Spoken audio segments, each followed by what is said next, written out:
वो जब संकट में आती हैं तब कोर्ट में जाती हैं, लेकिन कोर्ट का जजमेंट नहीं मानती। इनकी ये अभ्यास है, इनकी ये प्रैक्टिस है। आज जो सब कुछ चला गया, पार्टी भी चला गया है, पार्टी का कार्यालय भी चला गया है। जो हार चुके हैं 15,000 से ज्यादा वोटों से, वहां जाके अपील कर रहे हैं कि वहां रिकाउंटिंग हो, पोलिंग हो। तो ये भी इनको लग रहा है कि हम अभी भी चुनाव लड़ रहे हैं, हम हारे नहीं है। ऐसे में 5 साल बीत जाएगी। कभी ईडी कभी सीआईडी, अभिषेक बंदोपाध्याय ना, उनका तो पहले भी हुआ है, अभी और ज्यादा कॉम्प्लेन्स आ रहा है। उस समय डर के मारे लोग नहीं बोलते थे, तो सबका समाधान होना चाहिए। काफी ने फिर से लोकसभा के स्पीकर के पास कल्याण का नाम नहीं, कल्याण बनर्जी के ऊपर बहुत कॉम्प्लेन, और उनके पार्टी के ही एमएलएस, कभी महुआ मैत्र, कभी काकुली दोस्तीदार, कभी और, लेकिन आज तक कार्रवाई नहीं हुई है। मुझे लगता है कि समय आया है और इसका ऊपर कार्रवाई करनी चाहिए, क्योंकि बार बार कॉम्प्लेन आता है जिस व्यक्ति का ऊपर, तो कुछ तो मामला है।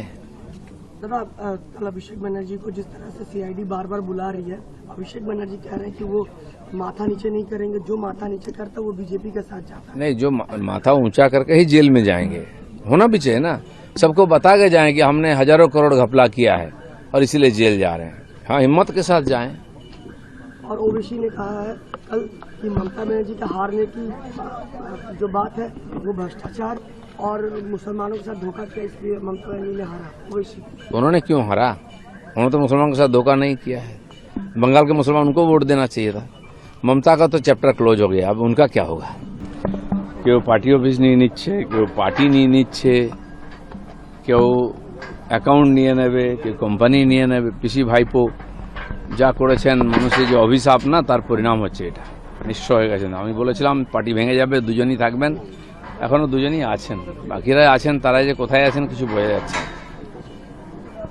সর্বদলীয় বৈঠকে ডাক ছিল বিরোধী অংশ এবং স্পিকারকে হাইকোর্ট প্রশ্ন করলো যে আপনি অধিবেশন না ডেকে কি করে শিওর হলেন যে কাদের সঙ্গে বেশি সংখ্যা। ঠিক আছে, যে লিস্ট এসছে সেই অনুযায়ী ডেকেছেন উনি, বাকিটা তো সদনে পরীক্ষা হয়ে যাবে। সেটাই, আর কালকে আছে অধিবেশন আছে, আর মনে হয় সেখানে মেজরিটি হয়ে যাবে। সৌরভ বিশ্বাসের নামে আবার তোলাবাজির অভিযোগ, এক মহিলা অভিযোগ করলেন তার কাছ থেকে 80 লক্ষ টাকা নিয়েছেন সৌরভ বিশ্বাস। অনেক অভিযোগ আসবে, আরো বহু লোক একদিন মুখ বন্ধ করেছেন, এবার বলতে আরম্ভ করেছেন। খালি একজন দুজন নেতা নয়, এরকম শত শত নেতার বিরুদ্ধে এই অভিযোগ আছে, যারা অলরেডি পালিয়ে গেছেন, গায়েব হয়ে গেছেন।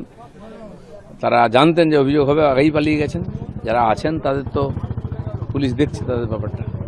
সন্দেশখালীতে খুলনা পাড়ে তৃণমূল নেতা দিলীপ মল্লিকের বাড়ির পাশে অস্ত্র উদ্ধার হলো নদীর চর থেকে।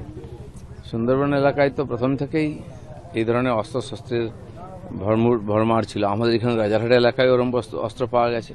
সারা পশ্চিমবঙ্গকে অস্ত্রের একটা মানে মজুদদার জায়গা করে দেওয়া হয়েছিল টিএমসির তরফে। অস্ত্রের কারখানা করেছিল, একাধিকবার বম ফেটেছে, অস্ত্র উদ্ধার।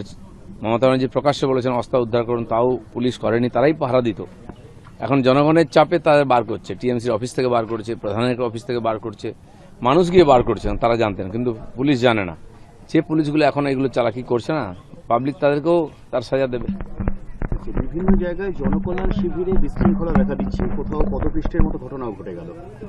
আমি গেছিলাম জনকল্যাণ শিবির উদ্বোধন করতে, প্রচুর মানুষের চাপ।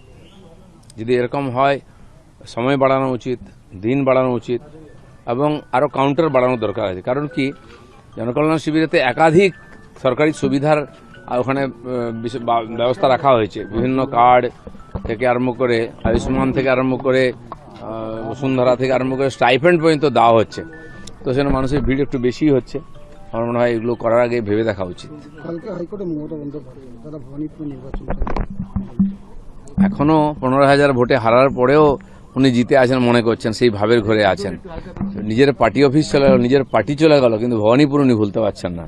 ভালোই, কোর্টে তো যে কেউ যেতে পারে। উনি গেছেন, আমাদের রাজারহাটের এমএলএ গেছেন, এক্স এমএলএ। তো ওরা ওই সান্ত্বনা কিছুদিন, যে এখন আমরা ইলেকশন লড়ছি, এই ভাব করে 2-3 বছর কেটে যাবে।